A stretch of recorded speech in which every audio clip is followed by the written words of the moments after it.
In a single fiery blow that rattled the region, Hezbollah brought Israel's billion-dollar Iron Dome defense crashing down, demolishing what was once deemed an insurmountable barrier protecting the Jewish state. The Israeli Iron Dome, a marvel of defensive engineering since its establishment in 2011, has stood as a waterproof shield for the nation. Boasting an exceptional 85 to 90% inception rate, this short-range missile defense system comprises a complex network of guided missiles, radars, and a command center with launchers designed to intercept missiles in midair. The entire ensemble, including radars, commands and control facilities, and missile launchers, comes at a staggering cost of approximately $100 million, with each indispensable guided missile priced at a formidable $50,000. Significantly, Israel leans heavily on American support to sustain this protective bulwark, operating under the current Memorandum of Understanding. The obliteration of the $1 billion Iron Dome in this shocking attack not only stands as a resounding tactical triumph for Hezbollah, but also throws considerable obstacles in Israel's path, as it grapples to uphold its defensive capabilities.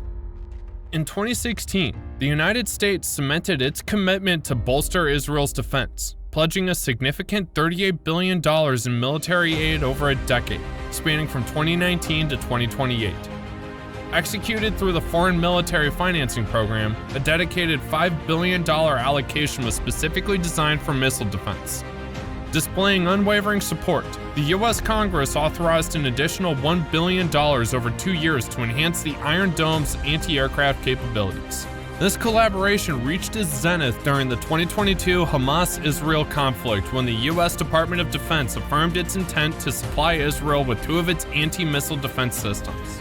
This move underscored the deepening defense ties between the two nations amid escalating regional tensions.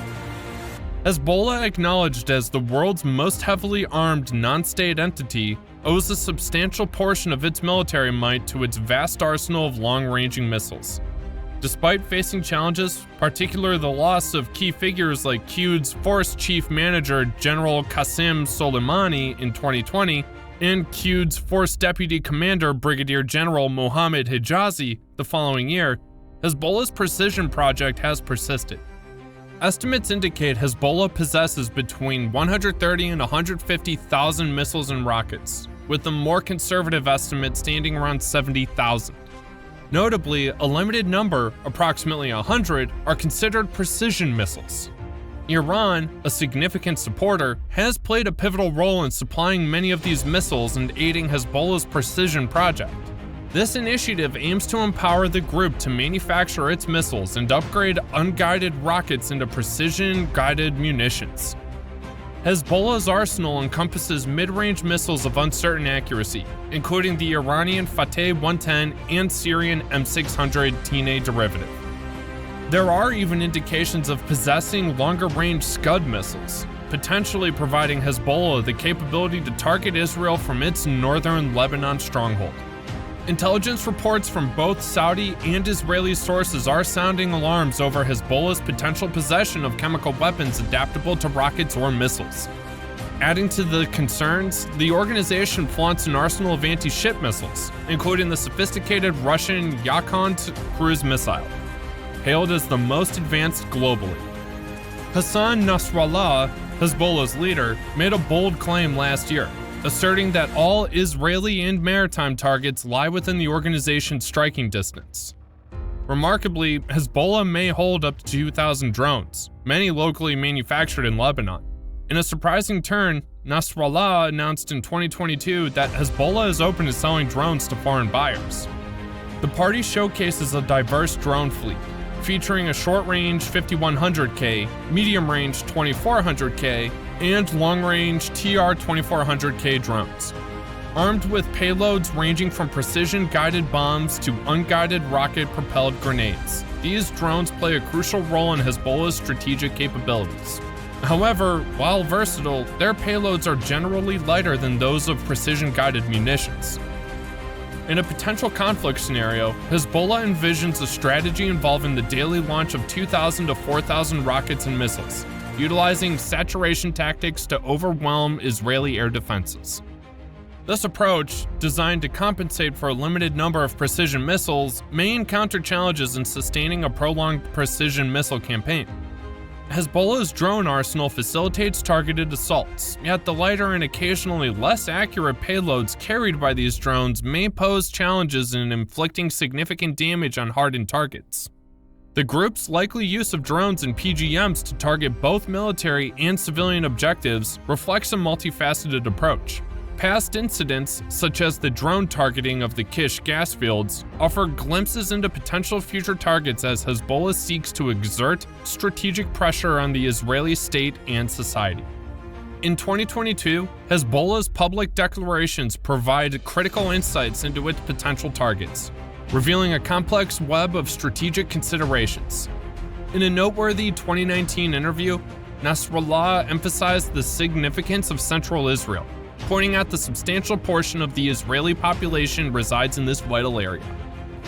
Central Israel is also host to key government facilities, military and air bases, oil refineries, power plants, shopping malls, seaports, airports, water desalination plants, and other critical infrastructure.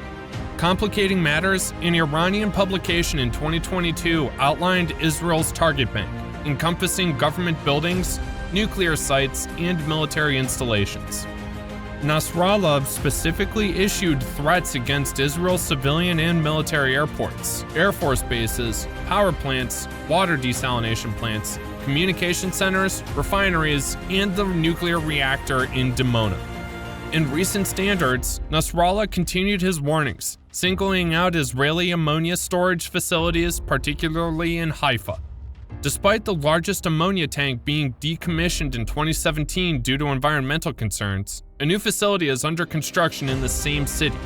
Haifa, with 1,500 aggregate risk regions and 800 categories of harmful substances, presents a target-rich environment. Successful attacks on chemical plants and storage facilities could have disastrous consequences. Israel's vulnerability extends to its concentrated water desalination industry, responsible for up to 85% of the country's potable water. Missile or drone attacks on these plants could exacerbate water scarcity issues, potentially causing a cascade effect on water infrastructure and agriculture, resulting in a health disaster. Further concerns arise regarding attacks on Israeli energy sources, including petroleum imports, power plants, and natural gas infrastructure. The energy sector, concentrated along the shore, could face significant strain if a few power plants were targeted, potentially jeopardizing the country's electric grid. These strategic considerations underscore the multifaceted challenges Israel could encounter in the face of potential attacks on critical infrastructure. Targeting specific critical infrastructure could have profound consequences on Israel's functionality. For instance, shutting down the Rutenberg and Orat Rabin power facilities would deprive the country of around 1/3 of its electrical production. Strikes on military lanes and seaports, particularly the southern port of Ashdod, through which the majority of Israel's crude oil imports flow, could severely strain the Israeli economy. Israel's reliance on oil for over 40% of its energy consumption makes it vulnerable to successful strikes on strategic points such as the Ashdod port or the Bazan and Paz refineries. Even with a substantial reduction in oil usage over the past 4 decades, the impact of such attacks would likely be devastating. Israeli aviation traffic, centralized around Ben Gurion Airport, handling over 24 million passengers annually in non-pandemic years, would be significantly affected by targeted attacks. The highway system, heavily concentrated in central Israel, could also be disrupted with strategically staged strikes, causing transportation delays or halts. While the Israeli highway system may pose a more challenging target, precision missile or drone strikes on major interchanges could have substantial repercussions, similar to the disruption caused by a truck striking an overpass in late 2021.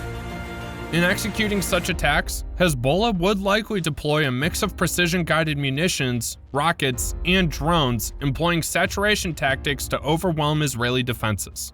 The limited availability of PGMs would necessitate a strategic focus on vulnerable targets like desalination plants, ammonia storage facilities, and the energy sector. Given these considerations, the group would aim for a blend of speed and precision, utilizing smart weapons to exploit the advantages lacking in its unguided rockets. The psychological impact of these strikes could be substantial, even if their kinetic effects are limited. As the group appears to possess a limited number of PGMs, it would strategically concentrate them on more susceptible targets, optimizing its capabilities. This tactical approach includes focusing on desalination plants, ammonia storage facilities, and the energy sector, with selected strikes on transportation targets to hinder an effective Israeli response.